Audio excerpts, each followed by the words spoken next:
Originally created as a child's plaything, the toy piano has also served as an inspiration for many musicians. Phyllis Chen not only collects these instruments, she composes beautiful music on them.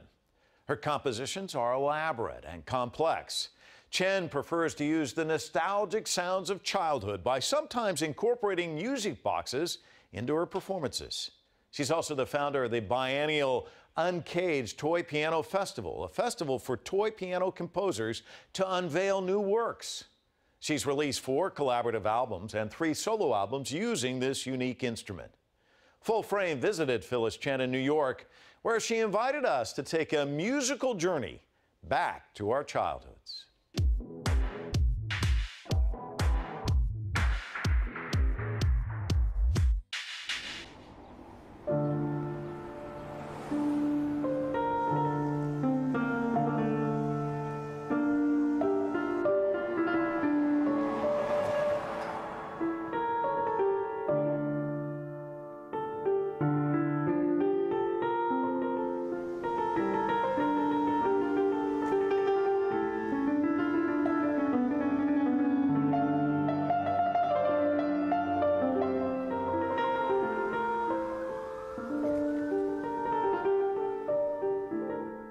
I started playing piano when I was 5 with formal lessons, and I played piano all my life, and I just really loved the tactile experience of playing the piano more than anything. At a young age, I think it's like a toy at that point where you touch something and a sound comes out. It's just something happens when you do something, and in my fingers, I still remember feeling that sort of, like I could feel sound, you know, from playing the piano.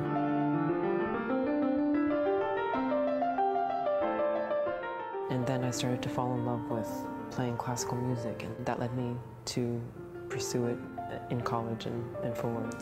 And my life with it has changed since that point, where I think there was a lot of anxiety about becoming a classical pianist and what that meant. And eventually I found the toy piano as an adult. So I started playing piano as a kid, but then I found the toy piano as an adult.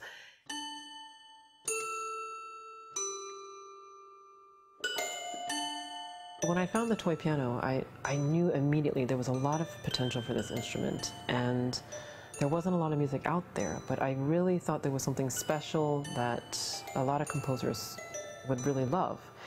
And so I would approach a lot of composers with this, and some of them were like, it just seems so, I don't know, so childish or just very niche oriented. It wasn't their thing.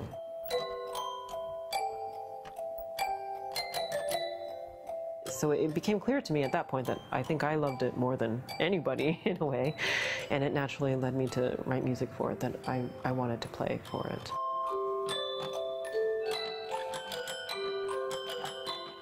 I found music boxes, I guess, through the toy piano. They're very similar in the sense that they're miniature, and their sounding mechanism comes from tines, and so there's sort of that celestial quality. And they both need like wood or something, a body to resonate into sound. I found the hand-cranked music boxes, and once again, I think it's the tactile experience of punching the holes out of this strip of paper to create the melody that I also really loved doing. It just seemed like the perfect companion to the toy piano. So I've written a lot of music for the music box and toy piano together.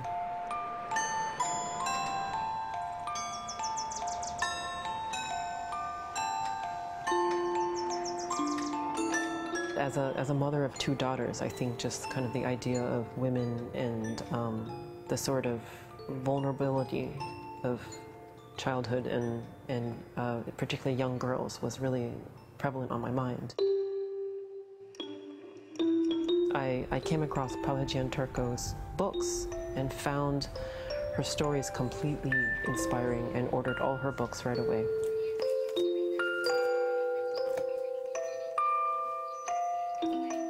Reading the stories of these women and the photographs, how beautiful it was that she was really like this medium or this sort of funnel for these women, and as a connector, I think, as a person to tell the stories, you know, and I was so moved by this that I knew I wanted to do my next piece based on her stories.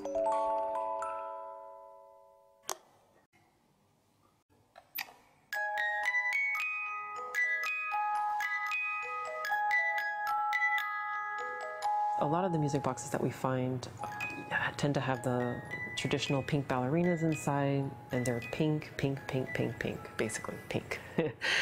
And in these stories, I just read all these other examples of incredible women that I felt it would have been amazing to know about, even as a young girl myself. Instead of having a music box with a pink ballerina, what if instead it was another type of woman that is an incredible role model for young girls? So this led me to go on a different kind of adventure with the music box, where I was using ready-made music boxes and I modified them to make my own music.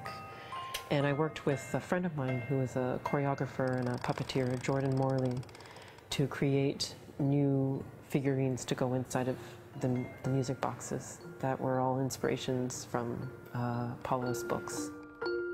Her book, Grandmother Power, she speaks about how grandmothers are raising many of the young children of the next generation. They have the future of the world in their hands.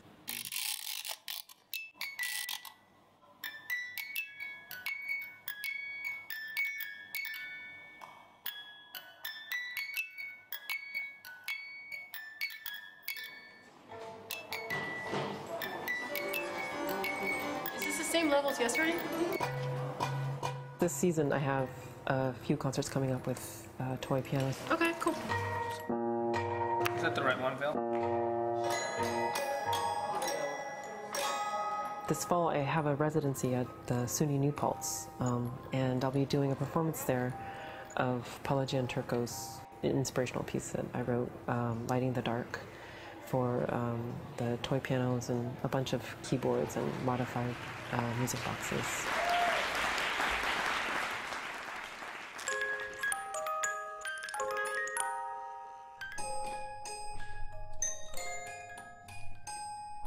I think it definitely has helped to play the toy piano, obviously, with the keys, but it does feel different. It's much lighter, and it feels much more intimate. It's not a very loud instrument, so it sort of invites other people to get very close, and it makes me also feel like I'm sort of curling up a little bit smaller, and everything just feels closer and more intimate. I think what I really love about the toy piano concerts is you have to just come in with an open mind. You just don't know what you're going to get.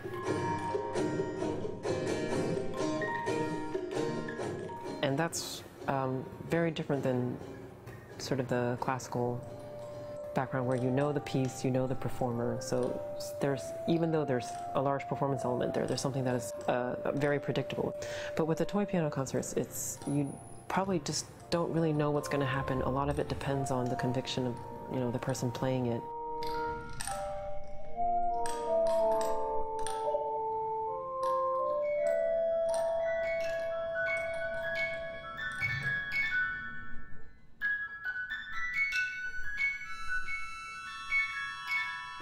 You know, sometimes people show up to a concert and they say, I'm here to see the miniature pianist, or, you know, like there's all sorts of occupational hazards involved, but for me it's just because it's organically the instrument that I feel closest to.